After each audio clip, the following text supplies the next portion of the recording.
আমি পবিত্র কোরআন এটা পড়েছি যে আল্লাহ সবকিছু নিয়ন্ত্রণ করেন। তখন আমাকে একজন বলেছিল, যেহেতু আল্লাহ সবকিছু নিয়ন্ত্রণ করেন, তাহলে আমি যদি কোনো পাপ করি অথবা কোনো ভালো কাজ করি, আল্লাহ সেটাও নিয়ন্ত্রণ করছেন। আর আমি একজন মুসলিম নাকি অমুসলিম, অন্য কোনো ধর্মের, আল্লাহ সেটাকেও নিয়ন্ত্রণ করছেন।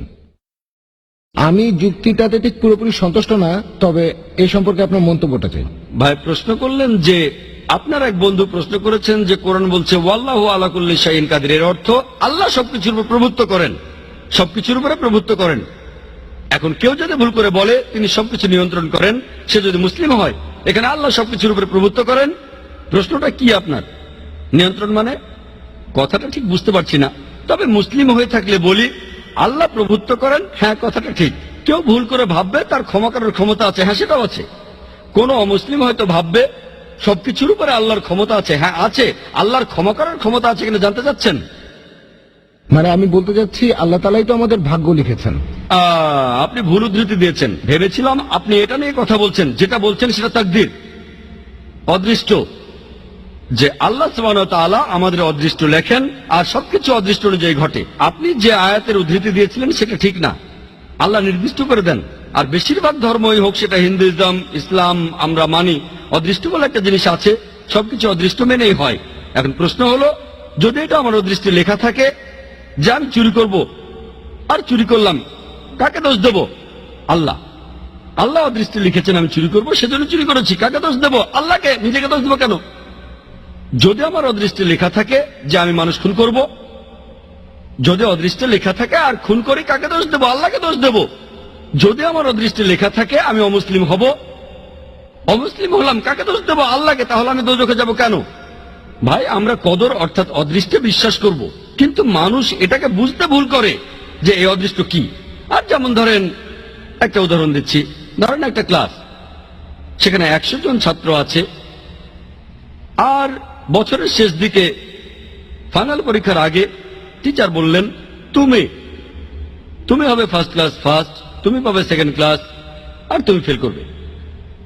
তারপর ফাইনাল পরীক্ষা হলো, পরীক্ষা শেষ, রেজাল্ট বের হলো, প্রথম জন ফার্স্ট ক্লাস ফার্স্ট হলো, পরের জন সেকেন্ড ক্লাস, আপনি ফেল করলেন। উদাহরণ দিচ্ছি, কিছু মনে করবেন না। এখন আমি আপনাকে প্রশ্ন করি, যে ছেলেটা ফেল করেছে, যে ছাত্রটা ফেল করেছে, সে কি টিচারকে বলবে যেহেতু আপনি বলেছিলেন সেজন্য ফেল করেছি? আপনি কি টিচারকে দোষ দেবেন? না।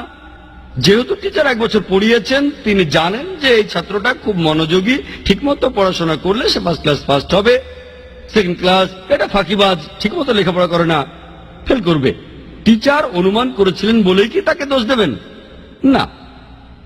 একইভাবে আল্লাহ সুবহানাহু ওয়া তাআলা, তিনি এই টিচারদের চাইতে অনেক বড়, তার হচ্ছে ইলমে গায়েব, তিনি ভবিষ্যতের কথাগুলো জানেন, তিনিই হলেন সবচেয়ে বড় টিচার। তবে আল্লাহ তাআলা তার রয়েছে ইলমে গায়েব, তিনি জানেন যে ভবিষ্যতে কি হতে যাচ্ছে, আল্লাহ তাআলা আগেই সেটা লিখে রাখেন। যেমন ধরেন একটা রাস্তার সামনে দাঁড়ালেন, 5টা রাস্তা, 1 2 3 4 5, আপনি যে কোনো একটা বেছে নেন, বেছে নিলেন রাস্তা নম্বর 2। এখন আল্লাহ আগে থেকে জানেন যখন এই লোকটা ক্রস রোডের সামনে আসবে সে বেছে নেবে 2 নম্বর রাস্তা, আল্লাহ আগে থেকে সেটা লিখে রেখেছেন। এই লোকটা যখন এখানে আসবে সে বেছে নেবে 2 নম্বর রাস্তা, আল্লাহ লিখেছেন বলে এটা হচ্ছে না, কিন্তু এমনটা ভবিষ্যতে হবে বলে আল্লাহ আগে থেকে লিখে রেখেছেন। বুঝতে পেরেছেন? আল্লাহর আছে ইলমে গায়েব। ধরেন আপনি পাশ করলেন কলেজ থেকে, হতে পারেন ডাক্তার অথবা হবেন ইঞ্জিনিয়ার, আপনি ঠিক করলেন ডাক্তার হবেন। এমন না যে যেহেতু আল্লাহ লিখে দিয়েছেন তাই আপনি ডাক্তার হবেন। আল্লাহ জানেন কলেজ থেকে পাশ করার পর আপনি ডাক্তার বা ইঞ্জিনিয়ার হতে পারেন, আপনি সব সাবজেক্টে ভালো নম্বর পেয়েছেন, পিসিবিএম, ফিজিক্স, কেমিস্ট্রি, বায়োলজি আর ম্যাথ, ভালো নম্বর, আপনি ঠিক করলেন ডাক্তার হবেন। আল্লাহ জানেন আপনার চয়েস দুটো, আপনি ডাক্তার হবেন, তাই আল্লাহ লিখে রেখেছেন আপনি ডাক্তার হবেন। তারপর যখন আপনি উপার্জন করবেন, আপনি 1000 টাকা কামাতে পারেন সৎভাবে, অথবা আপনি টাকা চুরি করতে পারেন, আপনি তখন চুরি করলেন। আল্লাহ জানেন যখন এই লোক বড় হবে তখন সে টাকা কামাতে পারে সৎভাবে, বা চুরি করে সে তখন চুরি করবে। আপনি যে চুরি করবেন সেটা আল্লাহ জানেন। আপনার বয়স যখন 25 বছর হবে তখন আপনি চুরি করবেন, আল্লাহ আগে থেকে জানেন তাই লিখে রেখেছেন। আল্লাহ লিখেছেন বলে আপনি চুরি করছেন এমন না। যেহেতু আপনি চুরি করবেন তাই আল্লাহ লিখে রেখেছেন, বুঝতে পেরেছেন? তাহলে অদৃষ্ট হচ্ছে যেটা আল্লাহ তাআলা লিখে রেখেছেন। কিছু জিনিস ফিক্সড, কে কখন জন্মাবে ইত্যাদি, তবে বাকি জিনিসগুলো এমন না, আপনি ঠিক করবেন। সেজন্য আল্লামা ইকবাল বলেছেন, খুদ কো কার ইতনা বুলন্দ, কিয়া তাকদীর কে পহলে আল্লাহ আপনি বান্দে সে খুদ পুছে বাতা দে রাজা কিয়া है। অর্থাৎ নিজেকে এতটাই মহান বানাও যে অদৃষ্ট লেখার আগে আল্লাহ নিজে জিজ্ঞাসা করবেন তার বান্দাদের যে তোমার ইচ্ছা কি। এটা একটা শায়েরি। তাই আমাদের কাজগুলোর দায় আমাদের, সব দায় আমাদের। কেউ যদি বলে আমি পাপ করেছি, কাকে দোষ দেবেন? তাকে দোষ দেবেন। আল্লাহ আমাদের সুযোগ দিয়েছেন, এই যে নির্দেশনা, এটা মানুন, মেনে চললে ভালো, না মানলে দায় আপনার। একইভাবে কোনো অমুসলিম, সে যে মুসলিম না, দোষটা কার? আমাদের নবীজি মুহাম্মদ সাল্লাল্লাহু আলাইহি ওয়াসাল্লাম বলেছেন, প্রত্যেক শিশুই দ্বীনুল ফিতর নিয়ে জন্মায়। সবাই জন্মায় মুসলিম হয়ে। মুসলিম মানে যে আল্লাহর কাছে নিজের ইচ্ছাকে সমর্পণ করে। প্রত্যেক শিশুর জন্মের পর তার হার্টবিট আল্লাহর কথা বলে, তার শ্বাস প্রশ্বাস আল্লাহর কথা বলে, তার চিন্তা ভাবনা আল্লাহর কথা বলে। পরবর্তীতে যেটা হয় তাকে প্রভাবিত করে তার গুরুজনেরা, তার বাবা মা। তখন সে মূর্তি পূজা শুরু করে, সে আগুনের পূজা শুরু করে, তারপর সে অমুসলিম হয়ে যায়। তাই যখন কোনো অমুসলিম ইসলাম গ্রহণ করে, সঠিক শব্দটা কনভার্ট না, এটা হচ্ছে রিভার্ট। প্রত্যেক মানুষ জন্মায় মুসলিম হয়ে, ভুল পথে যাওয়ার পরে সে ফিরে আসে, তাই সঠিক শব্দটা হলো রিভার্ট। তাহলে আপনারা অমুসলিম বন্ধুকে বলেন, এই যে এই নাও কোরআন, এটা মানো, তোমার সামনে তো মুসলিম হওয়ার সুযোগ আছে। তাকে বোঝান, কোরআন পড়েন, মেনে চলেন। যদি বুঝতে অসুবিধা হয় আমাকে জিজ্ঞেস করেন, আমাকে জিজ্ঞেস করতে না পারলে IRF এ এসে জিজ্ঞেস করেন, তারা সাহায্য করবে। এই কোরআনটা নেন। আপনি এমন কথা কোনো অমুসলিমকে বলতে পারবেন না যে মুসলিম হতে পারবে না, ঠিক? সে তখন আপনাকে বলতে পারে, আপনি বাইবেল পড়েন আর বেদ পড়েন, আপনি খ্রিস্টান বা হিন্দু হয়ে যাবেন। আমার ভিডিও ক্যাসেট দেখে তর্ক করতে পারেন। দুই দিকে, এটা two way traffic, one way না। আমরাও তাদের একই কথা বলবো, এই যে বাইবেল এটা পড়ে না, তারপর দেখেন আমি আপনাদের চাইতে বেশি খ্রিস্টান, ঠিক না ভুল? তাহলে two way traffic, one way না। এখানে সবার জন্য সমান সুযোগ। ওয়ান ওয়ে ট্রাফিক ঠিক না। আমরা সবাইকে সমান সুযোগ দেব।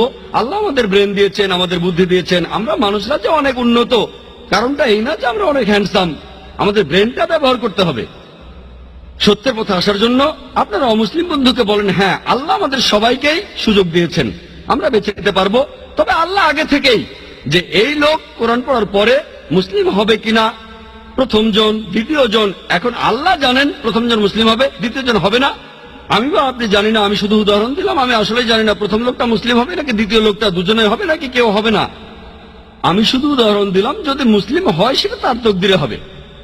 সে কোরআন পেয়েছে, তারপর পড়েছে, হয় সেটা মেনেছে নয়তো মানেনি।